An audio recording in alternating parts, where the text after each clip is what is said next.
la santé de la reine jouera un rôle majeur dans le lieu de sa première rencontre avec le prochain Premier ministre, a-t-on affirmé. Sa Majesté a commencé ses vacances d'été en Écosse il y a 15 jours, mais n'a officiellement élu domicile au château de Balmoral qu'en début de semaine.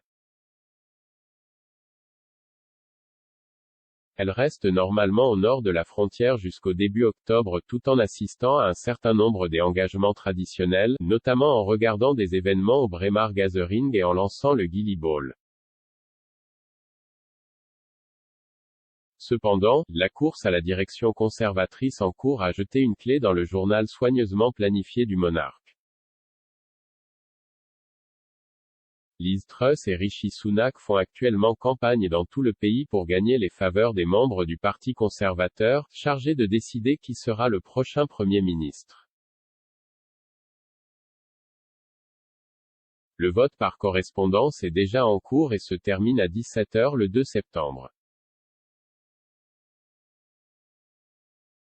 Le gagnant sera annoncé au pays le 5 septembre. À ce moment-là, la reine jouera un rôle clé en tant que chef de l'État, car elle devra recevoir le Premier ministre sortant, Boris Johnson, pour accepter sa démission. Après avoir fait ses adieux à l'ancien chef du Parti conservateur, la monarque tiendra ensuite sa première rencontre avec le nouveau chef conservateur et leur demandera de former un nouveau gouvernement. Buckingham Palace n'a pas encore révélé si la reine retournera à Londres pour cet engagement constitutionnel clé ou si elle demandera aux politiciens de la rencontrer en Écosse. Le chroniqueur du Daily Mail Ephraim Hardcastle a affirmé que l'emplacement des audiences importantes dépendra de la santé du monarque.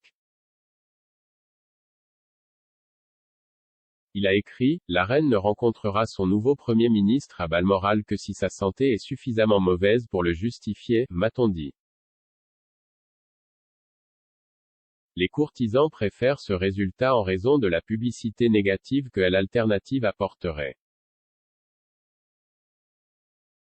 Un retour à Londres début septembre pourrait marquer la fin précoce de ses vacances d'été juste après le seul point fixe de son été écossais, le Braemar Gathering du 3 septembre, le premier après une pause pandémique. Comme indiqué par la source, le Braemar Gathering, un événement très apprécié auquel participent régulièrement des membres supérieurs de la famille royale, a eu lieu pour la dernière fois en 2019, avant le début de la pandémie de coronavirus. Plus tôt cette semaine, la commentatrice royale Rebecca English a également évoqué les plans possibles impliquant la reine et le nouveau Premier ministre.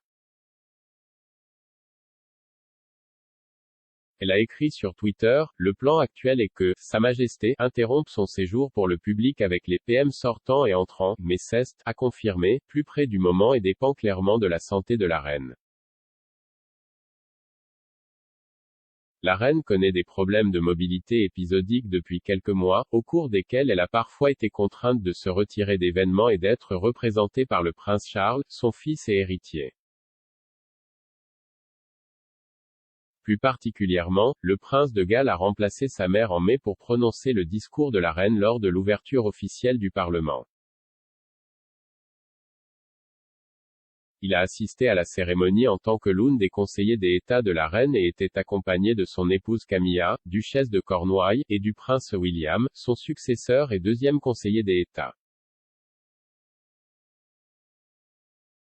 Bien que la monarque n'ait pas été autant sous les yeux du public qu'elle l'était par le passé, elle continue de s'acquitter de ses fonctions quotidiennes en tant que chef de l'État, notamment en s'occupant des boîtes rouges du gouvernement. La reine a suscité de nouveaux problèmes de santé mardi, lorsqu'elle a officiellement élu domicile au château de Balmoral.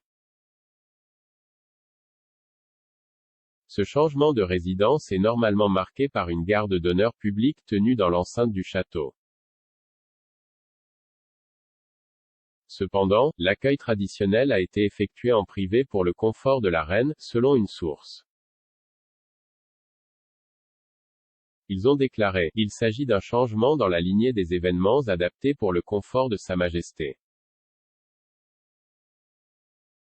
La reine devrait être bientôt rejointe par ses proches, car elle invite régulièrement les membres de sa famille à passer du temps avec elle à Balmoral.